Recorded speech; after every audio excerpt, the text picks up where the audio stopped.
আসসালামু আলাইকুম। আমন্ত্রণ জানাচ্ছি খেলাধুলার আপডেট নিউজ ট্রেন ক্রিকেটে।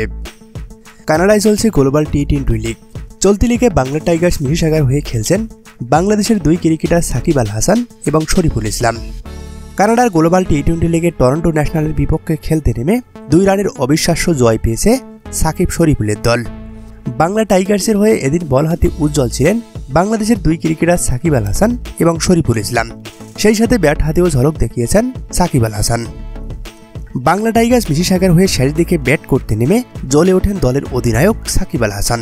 3 ছক্কায় 15 বলে 24 রানের ঝলমলে এক ইনিংস খেলে বিদায় নেন মিস্টার 75।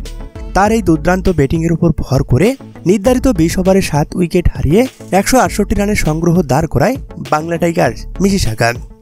শরীফুল 4 ওভারে 31 রান দিয়ে তুলে নিয়েছেন একটি উইকেট। সেই সাথে সাকিব আল হাসানও 30 রান খরচায় তুলে নিয়েছেন একটি গুরুত্বপূর্ণ উইকেট। শেষ পর্যন্ত 2 রানের জয় পায় সাকিবের বাংলা টাইগার্স।